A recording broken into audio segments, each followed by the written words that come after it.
Let's be honest. Limits like that are there for ordinary people in ordinary situations. I'm not in that category. Have you ever been standing at a crosswalk, holding your grandchild's hand, only to have a high-end luxury vehicle roar past you, ignoring the stop sign as if you didn't even exist? In that moment, you don't just feel fear, you feel a deep sense of injustice. You wonder if the rules we all live by, the rules that keep our neighborhoods safe, simply don't apply to those with a large enough bank account. Today, we step inside the courtroom of Judge Boyd to witness a confrontation that captures this exact struggle. This isn't just about a speeding ticket. It's a battle between a man who believes his success makes him untouchable and a judge who believes that before the law, every soul is equal. You are about to see what happens when old money arrogance meets old school justice. Look at the man standing before the bench, Mr. Sterling. From a distance, he looks like the American dream, a tailored navy suit, a watch that costs more than most people's annual salary, and a posture that screams authority. But as a student of human behavior, I want you to look closer at his face. Notice the way he leans back, his weight shifted to one side, refusing to stand straight. In the study of physiognomy, this tilted back posture combined with a flared nostril is a classic sign of deep-seated contempt. He isn't just bored, he's offended that he has to be here. To him, this courtroom is a relic of a system designed for lesser people. He looks at Judge Boyd not as a figure of authority, but as a minor administrative hurdle in his busy day. Judge Boyd remains perfectly still. He doesn't flip through the files. He keeps his eyes fixed on Sterling, waiting for the silence to become uncomfortable. Finally, the judge speaks. His voice is calm, yet it carries the weight of 40 years of experience. Mr. Sterling, the report states, you were clocked at 65 miles per hour in a 15-mile-per-hour school zone. Children were being dismissed at the time. How do you explain this? Sterling doesn't even flinch. He adjusts his cufflinks and smiles a cold, practiced smile. Your Honor, let's be practical. I am the CEO of a firm that employs thousands. I was 10 minutes late for a board meeting that determines the future of our local economy. The road was clear, and my car is engineered for safety. These speed limits are guidelines for the average driver, not for someone with my responsibilities. I'm happy to pay a fine and move on, but let's not pretend this is a crime. The air in the room changes instantly. You can feel the collective intake of breath from the gallery. Sterling has just told the court that his time is more valuable than the lives of the children in that school zone. He has essentially stated that he is above the law. He thinks he's being logical, but he's actually exposing his greatest weakness, a total lack of empathy. Judge Boyd slowly takes off his glasses and sets them on the bench. He doesn't look angry. He looks disappointed, like a father watching a son make a fatal mistake. He leans forward, closing the physical gap between him and the defendant. The trap of entitlement has been set, and Mr. Sterling has walked right into it. The lesson that is about to follow will do more than just humble him. It will redefine his understanding of what it means to be a citizen. The silence in the courtroom following Mr. Sterling's statement isn't just a lack of noise. It is heavy, suffocating, and charged with an energy that makes the hair on the back of your neck stand up. Judge Boyd doesn't look away. He keeps his gaze locked on the defendant, watching for the slightest flicker of doubt in those expensive, designer-rimmed eyes. You can see Mr. Sterling's confidence beginning to shift, just a fraction. He adjusts the lapels of his suit and clears his throat, the sound echoing like a gunshot in the hushed room. In the world of human behavior, we call this a micro-expression of discomfort. Despite his words, his body is starting to realize that he isn't in a boardroom where he calls the shots.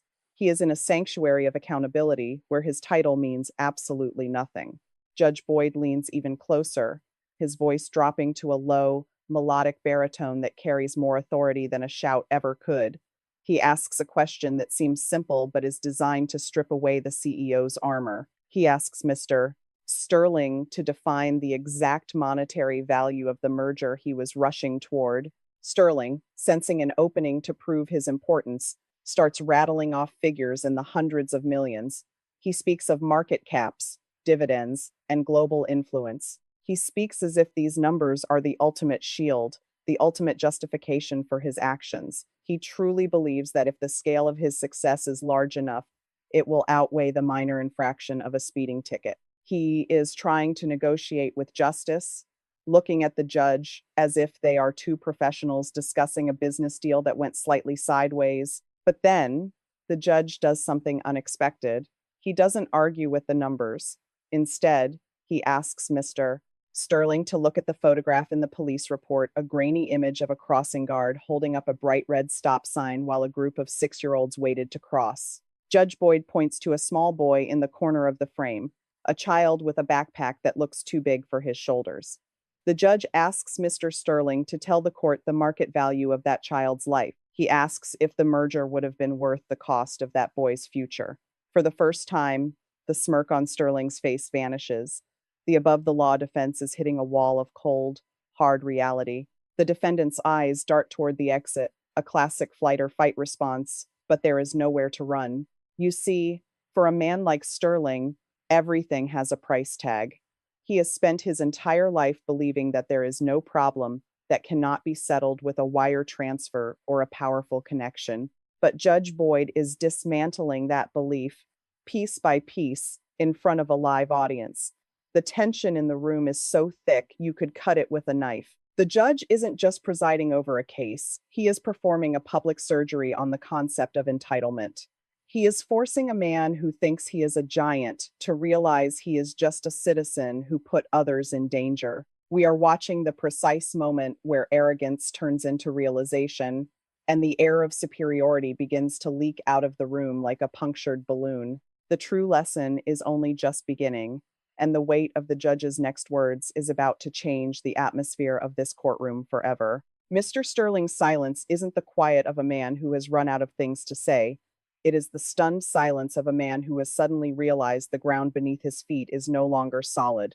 Notice the slight tremor in his hand as he reaches for the water glass on the table.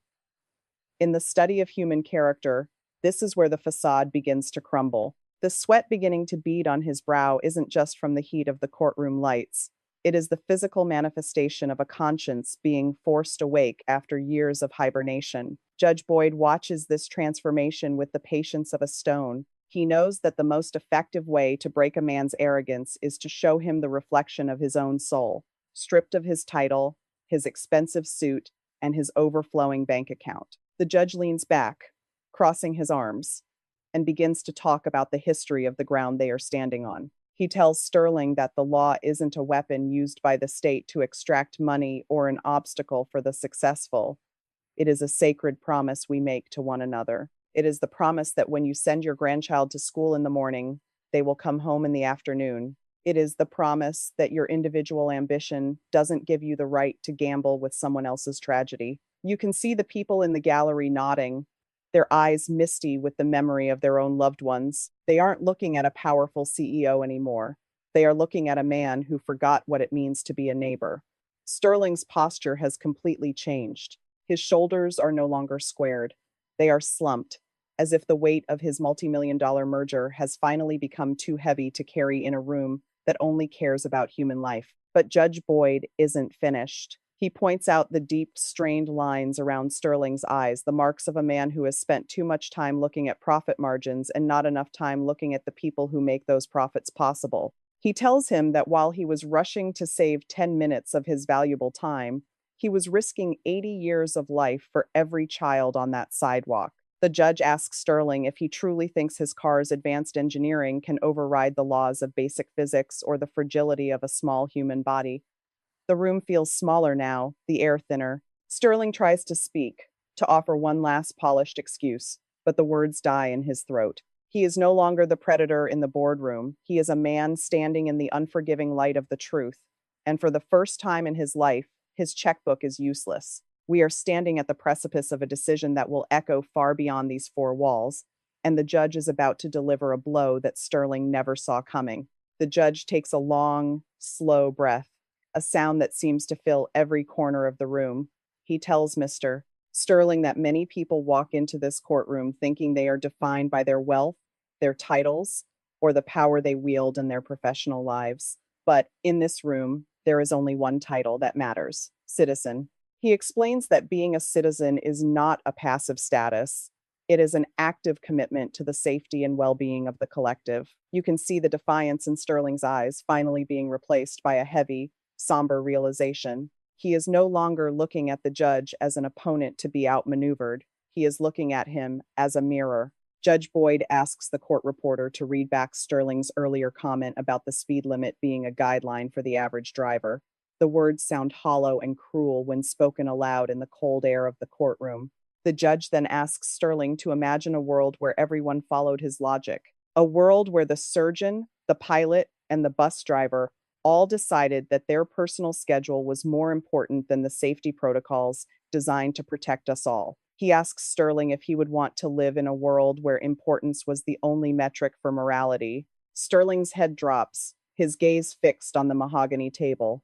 The high-powered CEO is gone, replaced by a man who is beginning to feel the true weight of his near miss with tragedy. The judge then leans forward, his voice turning into a sharp, focused instrument of truth. He tells Sterling that a fine of a few $100s would mean nothing to a man with his resources. It would be like a rounding error on a balance sheet. To a man who believes he is above the law, a small fine is just a transaction fee for bad behavior. But this court does not sell indulgences. Judge Boyd explains that true justice isn't about the money, it's about the transformation of the heart. He tells Sterling that he is going to give him something much more valuable than a receipt for a paid fine. He is going to give him a perspective he has clearly lost. We are reaching the moment where the above-the-law narrative is finally put to death, and the true price of arrogance is about to be revealed. The judge's hand finally reaches for his pen, and the room holds its breath, waiting for the words that will define the rest of Mr. Sterling's life. Judge Boyd picks up a single piece of paper from his desk, holding it up so the light catches its edges. He tells Mr. Sterling that in the world of high finance, every mistake is a line item on a budget, a cost to be managed, or a loss to be written off. He notes that Sterling came into this room ready to write a check, ready to buy back his time and his reputation as if justice were just another commodity on the open market. But the judge explains that true accountability cannot be found in a bank account. It is found in the eyes of the people we have wronged. You can see Sterling's jaw tighten, a slight twitch in his cheek that signals his internal defense systems are failing. He is realizing that his wealth, for the first time in decades, has no purchasing power here. The judge leans back, his chair creaking softly in the expectant silence. He announces that he is waiving the standard financial fine for the speeding violation. For a split second, a flicker of the old Sterling returns a ghost of a smirk, thinking he has somehow won or charmed his way out of trouble. But Judge Boyd's next words hit the room like a hammer. He tells Sterling that instead of money, the court is demanding his presence. He sentences the high-powered CEO to 100 hours of community service, but not the kind Sterling is imagining. He won't be attending charity galas or sitting on a nonprofit board. Instead, Sterling is ordered to serve as a crossing guard at the very school zone where he was clocked at 65 miles per hour. The shock on Sterling's face is profound. In the study of physiognomy, his features have gone slack, the loss of muscle tone in the face when a person's reality is suddenly shattered. He, the man who controls the destiny of thousands, is being told he must wear a yellow vest and hold a plastic stop sign for a group of 6-year-olds. The judge explains that Sterling needs to feel the wind of a passing car on his own skin. He needs to see the faces of the parents, the anxiety in their eyes as they usher their children across the street. He needs to understand that the guidelines he ignored are the only thing standing between a normal Tuesday and a lifetime of grief. You can hear the soft murmurs of approval from the back of the courtroom. The people in the gallery, many of whom have lived through 80 years of seeing the rich get away with everything, are witnessing something rare, a restoration of the balance. Sterling looks down at his hands, those soft, manicured hands that have only ever signed contracts and held expensive scotch. He realizes he cannot delegate this task. He cannot hire an assistant to stand in the cold for him. Judge Boyd has stripped away the CEO and left only the man, forcing him to stand on the same asphalt where he nearly became a killer. We are watching a man's pride being dismantled and replaced with a terrifying, necessary humility. The above-the-law fortress has been breached, and the true reconstruction of Mr. Sterling's character is about to begin. The air in the courtroom feels as though it has been vacuumed out, leaving a pressurized silence that rings in Mr. Sterling's ears. He stands frozen, his manicured fingers gripping the edge of the defense table so hard that his knuckles turn a ghostly white. In the study of human behavior, this is the freeze response the moment the brain realizes that its usual weapons of wealth and influence are completely useless. Sterling looks at his lawyer, a man who charges $1,000 an hour, but even the attorney is looking at the floor. There is no loophole for a yellow vest. There is no appeal for a stop sign. Judge Boyd watches this internal collapse with a look of profound, quiet wisdom. He tells Sterling that for too long, he has viewed the world through the tinted windows of a climate-controlled limousine. He has seen people as statistics, as labor costs, or as obstacles in his lane. But for the next 100 hours, he will stand on the same level as the rest of humanity. Judge Boyd explains that the yellow vest is more than a uniform, it is a symbol of service. When a person puts on that vest, they are telling the community, I am here to protect you. He tells Sterling that he wants him to see the fear in a mother's eyes when she hears a car engine revving too close to the curb. He wants him to feel the small, trusting hand of a child who believes the adult in the yellow vest is a superhero who will keep them safe. The judge notes that Sterling has spent his life building empires of steel and glass, but he has failed to build a single bridge of empathy. You can see a flicker of something new in Sterling's expression, not just shock, but a terrifying glimpse of his own emptiness. His jaw, once set in a firm line of command, now hangs slightly loose, the physical sign of a man whose world has been turned upside down. The judge's voice becomes a gentle but firm guide as he describes the metamorphosis Sterling is about to undergo. He tells him that he isn't trying to destroy him, he is trying to save him from himself. He tells the CEO that a man who doesn't understand the value of a neighbor is a man who is truly poor, no matter how many zeros are in his bank balance. As Sterling finally lowers his head, the arrogance that seemed so thick just an hour ago has evaporated, replaced by a raw, naked vulnerability. The gallery is motionless, witnessing the exact moment a man realizes that the law isn't an enemy to be defeated, but a mirror that shows us who we really are.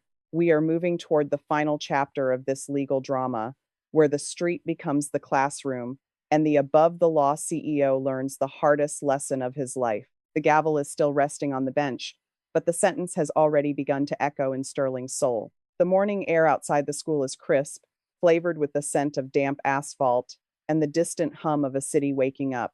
Mr. Sterling stands on the corner, his designer leather shoes worth more than a teacher's monthly mortgage, pressed against the gritty, uneven sidewalk.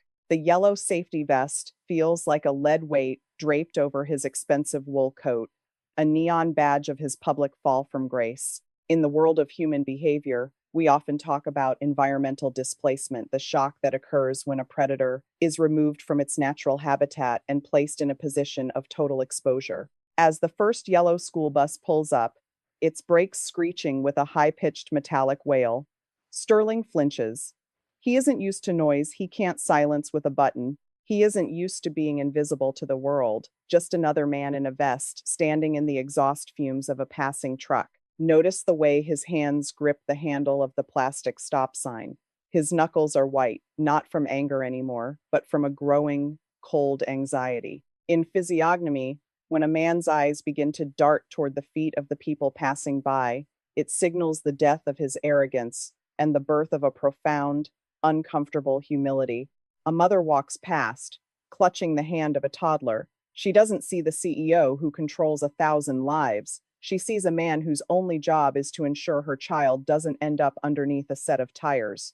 She gives him a quick, tired nod of thanks, a simple, human acknowledgement that Sterling has never received in his boardroom. There, he received fear, he received obedience, and he received flattery. But here, on this gritty street corner, he is receiving something he never knew he lacked: the quiet, heavy responsibility of being his brother's keeper. The wind kicks up, swirling dry leaves around his ankles, and Sterling looks down at the street where he had been clocked at 65 miles per hour.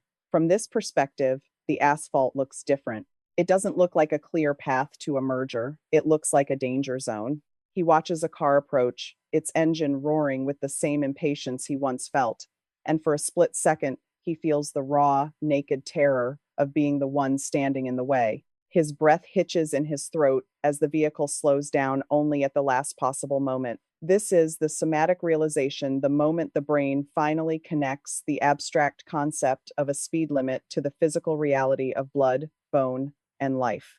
The judge's words are no longer a distant echo. They are a living, breathing reality as Sterling realizes that the average driver he once looked down upon is now the person his life depends on. As the sun climbs higher, the reality of his sentence begins to settle into his bones. He isn't just counting down the hours, he is starting to see the faces. He sees the little girl with the pink backpack who waves at him every morning, and the elderly man who walks his dog with slow, methodical steps. He begins to realize that these aren't minor inconveniences in his lane.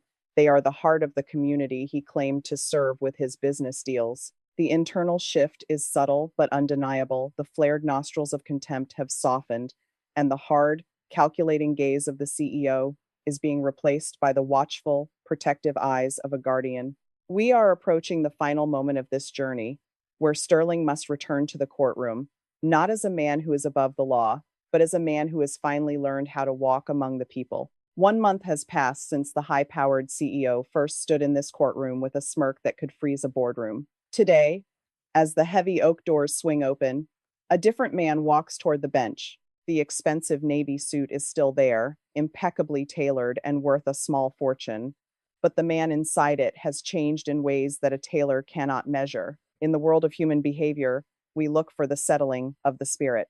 Notice Mr. Sterling's shoulders, they are no longer hunched in defensive arrogance, nor are they squared in aggressive command. They are simply at rest. His gaze is no longer fixed on the ceiling or his gold watch. He is looking at the people in the gallery, and for the first time, he is truly seeing them. He walks past the court clerk and offers a quiet, genuine nod of respect, a gesture that wasn't bought, but earned through 100 hours of standing in the rain and the sun. Judge Boyd watches him approach, his eyes reflecting a deep, quiet satisfaction. He asks Mr. Sterling to summarize his experience. The CEO doesn't reach for a prepared statement written by his legal team. He speaks from the heart, his voice lacking the polished condescension of the past. He tells the court about the girl in the pink backpack who brought him a drawing of a stick figure in a yellow vest. He tells the court about the weight of the stop sign and how it felt heavier than any corporate merger he had ever signed. He admits that for 50 years, he thought his success made him a leader, but he realized on that street corner that he was merely a passenger. He speaks of the moment he realized that every car speeding past him was a version of his former self, blind, hurried, and dangerously disconnected from the heartbeat of the community. The judge slowly picks up his pen, but he doesn't sign a judgment of guilt. He tells Mr. Sterling that the law is often seen as a cage, but its true purpose is to be a compass.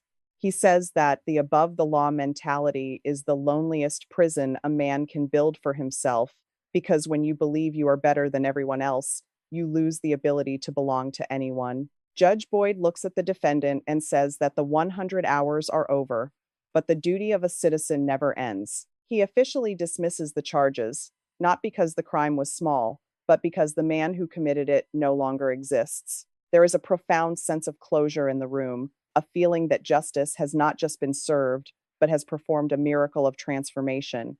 As Sterling turns to leave, he doesn't rush for his waiting car. He stops at the back of the room to speak with an elderly woman who had been watching the trial since day one.